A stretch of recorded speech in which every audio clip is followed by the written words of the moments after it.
ఈ దిన వాక్య ధ్యానాంశము రెండవ మరణం అగ్నిగుండము.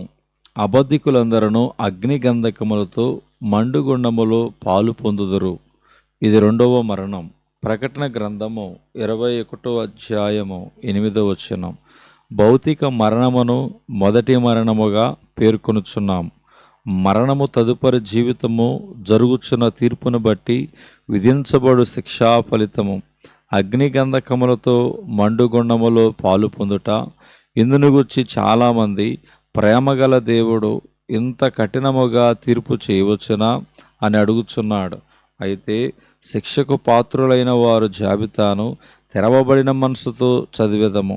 పిరికివారు, అవిశ్వాసులు, అసహ్యులు, నరహంతకులు, వ్యభిచారులు, మాంత్రికులు, విగ్రహారాధికులు, అబద్ధికులు, వీరందరిని గూర్చి విశదపరచనవసరము లేదు. ఒక్కొక్కరికి ఒక ప్రత్యేకత ఉన్నది. ఈ మరణమును నిత్యమైన మరణమని చెప్పవచ్చును. ఈ మరణము క్రూరమైనది, భయంకరమైనది. అగ్నిగుండములో నుండి ఎవరు కూడా బయటకు రాలేరు. దేవుని బిడ్డలారా, భూమి మీద జీవించుచుండగానే క్రీస్తునందు విశ్వాసముంచుట ద్వారా నిత్య జీవమును పొందుకొని ఈ రెండవ మరణమును తప్పించుకునుట సాధ్యము.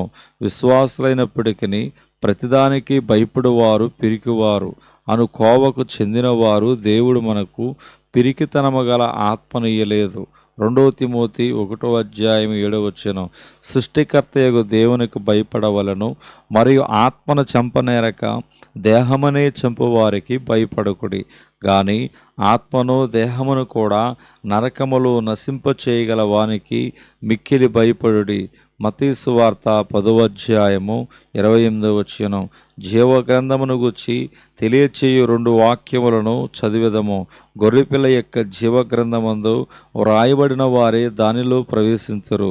ప్రకటన గ్రంథము 21:27 ఎవని పేరైనను జీవగ్రంథమందు వ్రాయబడినట్లు కనబడని ఎడల వాడు అగ్నిగుండములో పడవేయబడును. దానియేలు గ్రంథమునకును ప్రకటన గ్రంథమునకు దగ్గర సంబంధము కలదు. సమాధులలో నిద్రించు అనేకులు మేలుకొనిదరు. కొందరు నిత్య జీవము అనుభవించుటకును, కొందరు నిందల పాలగుటకును, నిత్యముగా హేయులగుటకును మేలుకొందురు. అప్పుడు గ్రంథములు విప్పబడును, మరియు జీవగ్రంథమును వేరొక గ్రంథమును విప్పబడును. దేవుడి దినవాక్య ధ్యానమును దేవుడు దీవించునుగాక. ఆమేన్.